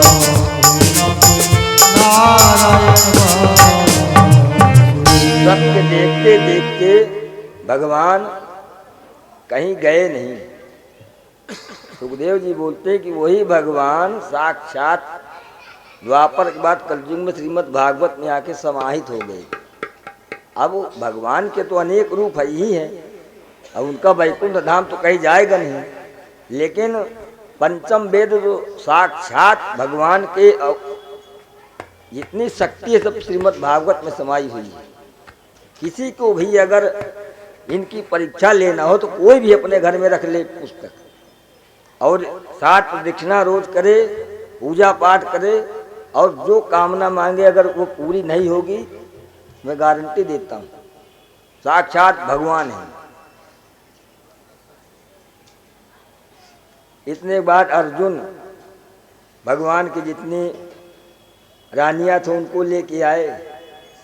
रास्ते में भगवान ने अपना रूप बना के अर्जुन को लूट लिए, अपनी पत्नियों को। तो अर्जुन के भी मन में ये हुआ कि अब बताइए, वही भगवान, मैं वही अर्जुन हूँ जिससे इतने बड़े बड़े अतिरिक्त रथी वीरों को मैंने संहार किया, तो आज भगवान के न रहने पर अर्जुन एक शून्य के समान है। अर्जुन के अंदर बड़ी ग्लानि हुई। सारे भाई मिलके वो भी वैकुंठ को पधारे। तब सुखदेव जी बोलते हैं, राजन परीक्षित, अब तुमसे एक प्रश्न मैं करना चाहता हूं। बोले गुरु जी पूछिए। बोले तुम वही राजन हो जो आज से 7वें दिन पहले तुमको एक श्राप मिला था।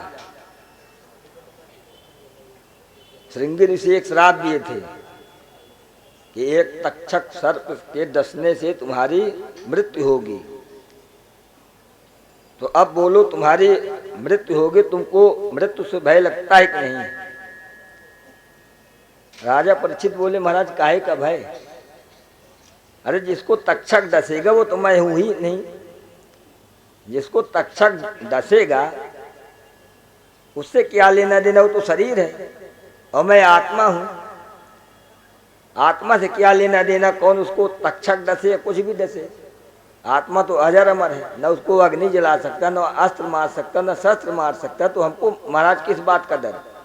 न मैं वो राजा हूं, न मुझको तक्षक से डर लगता है। मृत्यु तो एक दिन सबकी आएगी, आज नहीं कल आएगी सबकी, कोई अजर अमर नहीं है। तो गुरुजी हमको आत्मबोध हो गया कि 7 दिन पहले हमको श्राप लगा था।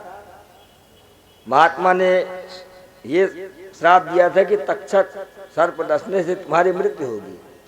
तो अब वो तक्षक हमको डसे या न डसे, हमको मृत्यु से भय नहीं। तब सुखदेव जी बोले कि राजन, अब तुमको अपने आत्म तत्व का बोध हो गया। इतना कह कर सुखदेव जी वहां से उठ के चल दिए। श्री कृष्ण गोविंद हरे मुरारी, हे नाथ नारायण वासुदेवा। श्री कृष्ण गोविंद हरे मुरारी, हे नाथ नारायण वासुदेवा। श्री कृष्ण गोविंद।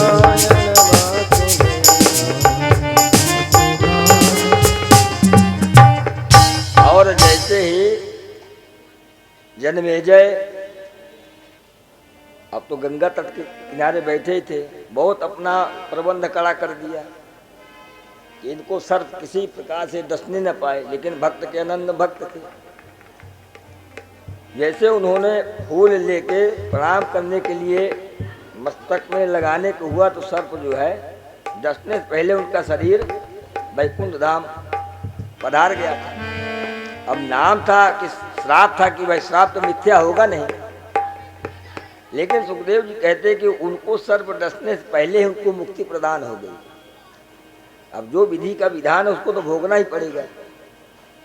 अब जैसे मालूम हुआ उनके पुत्र जन्मेजय को कि हमारे पिताजी को तक्षक सर्प ने डस लिया, तो उन्होंने एक यज्ञ किया, सर्प यज्ञ। बोले जितने भी सृष्टि में सर्प है कोई सर्प बचना नहीं चाहिए, सबको स्वाहा कर दो। और पंडित लोग जो है सर्प यज्ञ किए, एक एक 10-10 ट्रक उसमें स्वाहा स्वाहा हो रहे हैं। अब जो तक्षक राजा परीक्षित को डसा था वो जाके इंद्र के सिंहासन में लिपट गया। तो जन्मेजय बोले कि ये बता कि वो सर्प आया कि नहीं। बड़े बड़े विद्वान सब अपने योग माया से देखे, बोले कि महाराज वो तो इंद्र के सिंहासन में लिपटा हुआ है। बोले इंद्र के सिंहासन से स्वाहा कर दो। जैसे सब मंत्र से आवाहित किए कि इंद्र के सिंहासन सहित तक्षक स्वाहा, इंद्र महाराज खींचे चले आए। जब सारे देवी देवता लोग बोले कि राजन अब एक दंड के लिए इतना बड़ा अपराध मत करो कि पूरी सृष्टि से आप सर्प को छीन कर दीजिए, अपने क्रोध को शांत कीजिए और ऐसा मत कीजिए।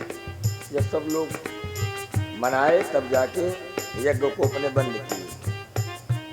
बंद करने के बाद सुखदेव जी अपने धाम को गए। बोले श्रीमद् भागवत भगवान की जय। और राजा परीक्षित अपने धाम को गए। 7 दिन में उनको मोक्ष दिलाने में सिर्फ सामर्थ्य श्रीमद् भागवत में था। बोले व्यास जी महाराज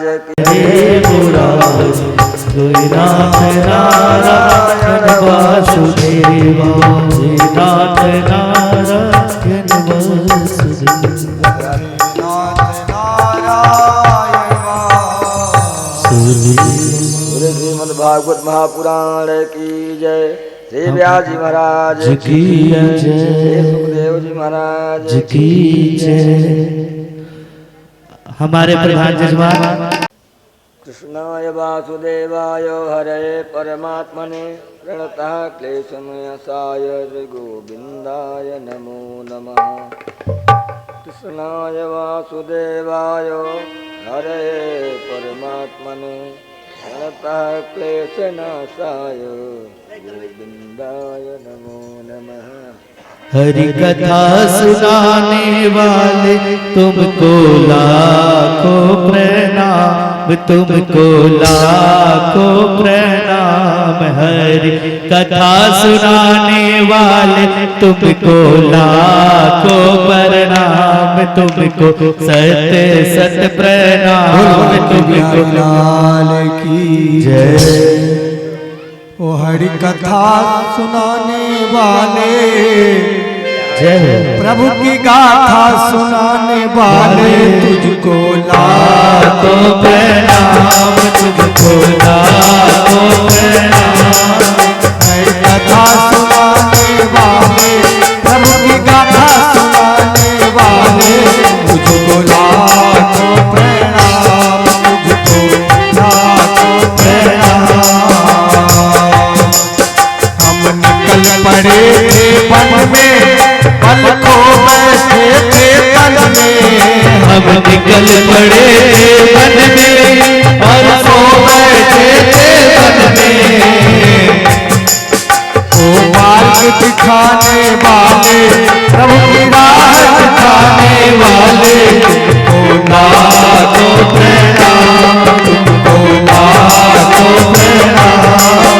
हरि कथा सुनाने वाले प्रभु की गाथा सुनाने वाले तुमको लाखों प्रणाम, तुमको लाखों प्रणाम।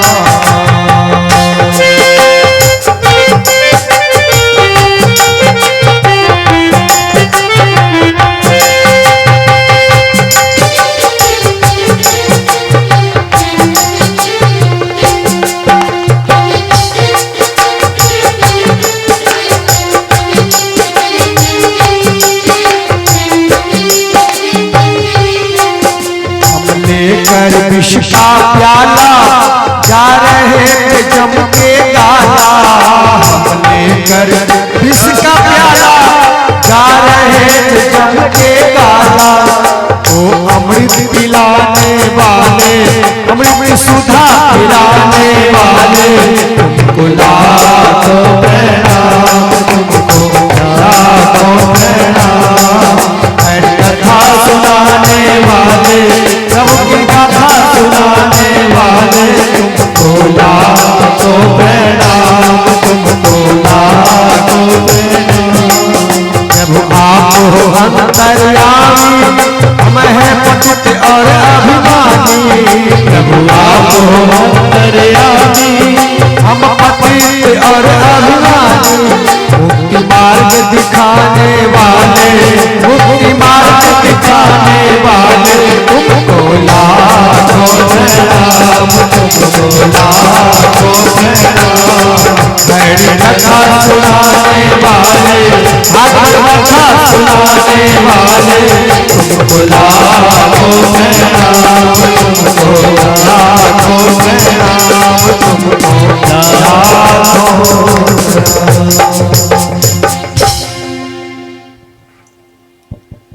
आरती प्रज्वलित करें।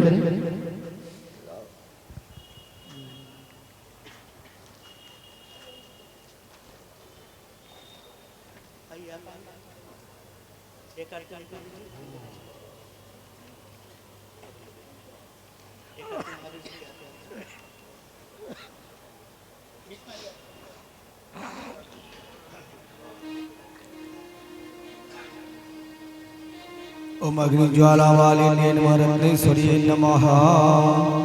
कर्पूर गौरम करुणावतारम, संसार सारम भुजगेन्द्रहारम, सदा वसंतम हृदयारविंदे, भवां भवानी सहितं नमामि।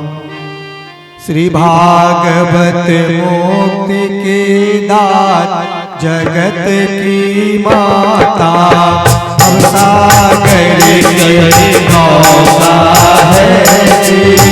राम मिलन का मौका है जी, श्री कृष्ण मिलन का मौका है जी। ब्रह्मा जी बीच दियो नारद ने, नारद बीच लगायो है जी। वेद व्यास जग करिवे पालना, करिवे पालना, सुखदेव प्रकटन कीन्ही है जी। सुखदेव प्रकटन कीन्ही है जी। श्री भागवत मुक्ति की दात, जगत की माता, अब सागर की नौका है जी। राम मिलन का मौका है जी। श्री भागवत जी के कृत गाला, 335 है जी।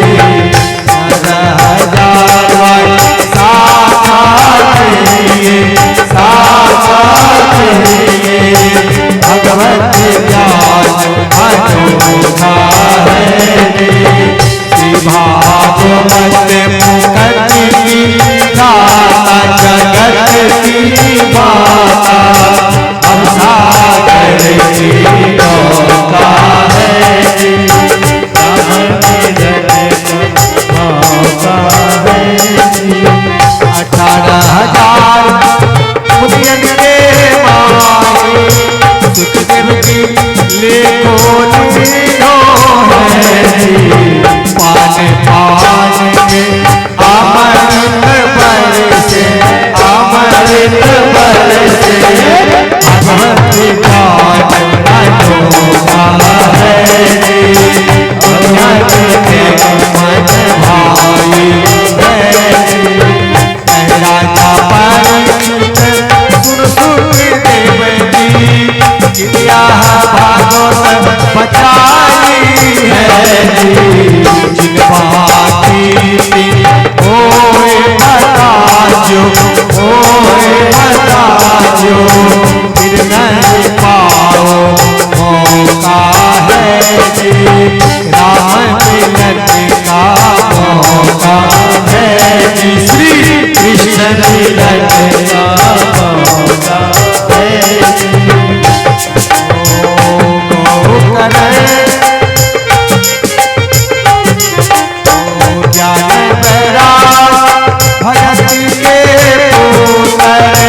जिनने प्रगटन की है गौ करे धुंधकारी का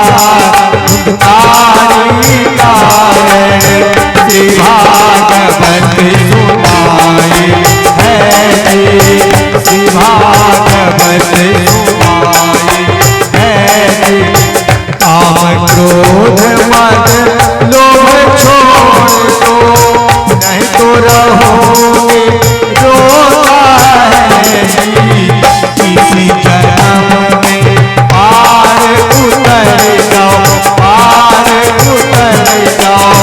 भगवत ज्ञान अनोखा है बैठे विमान बैकोट पधारो फिर नहीं पाओ मौका है तूने सुना है जो नर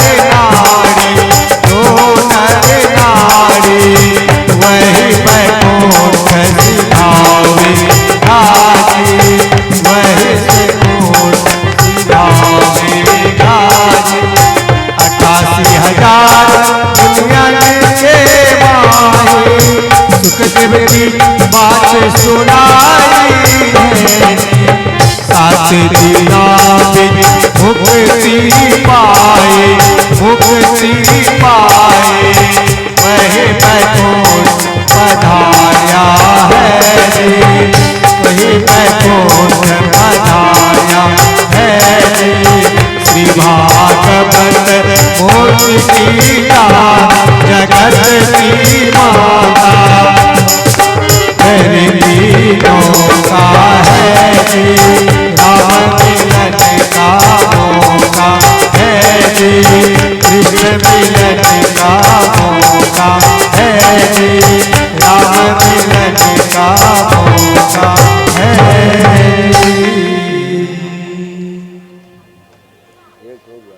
दो थाली हुआ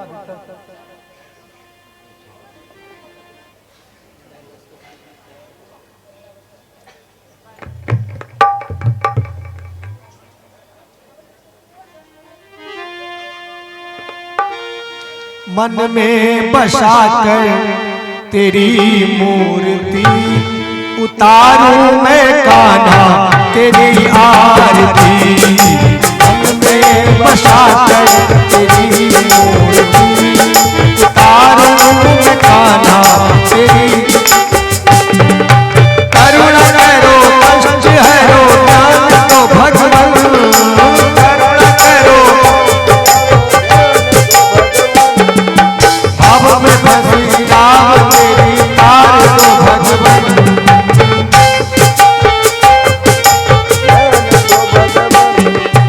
दर्द की दवा तुम्हारे पास है दर्द की दवा तुम्हारे पास है जिंदगी दया की है भीख मांगती मन में बसा कर तेरी मूर्ति उतारो मैं गिरधर तेरी आरती मन में बसा कर तेरी मूर्ति उतारो मैं गिरधर तेरी आरती मांगू तुझसे क्या मैं यही सोचूं भगवान मांगू तुझसे क्या भी तुझसे सोचूं भगवान जिंदगी जब तेरे नाम कर दी अर्पण जिंदगी अब तेरे नाम कर दी अर्पण सब कुछ तेरा कुछ नहीं मेरा सब कुछ तेरा कुछ नहीं मेरा तुझको प्रभु संसार की मन में बसाकर तेरी मूर्ति उतारो मैं गिरता तेरी आरती मन में बसाकर तेरी मूर्ति उतारो मैं गाना तेरी आरती।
जलेन सितली करना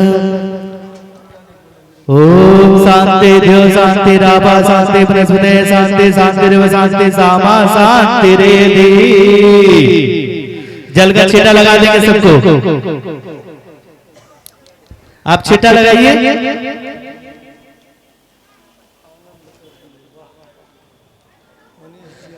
छींटा लगाइए जल का,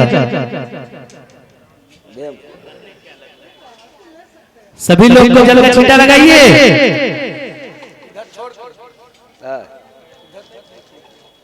हस्ते पुष्पाने कृत्वा एक लोग हाथ में सभी को फूल दे देंगे। फूल दे दो, ये थाली रखा, फूल दे दो।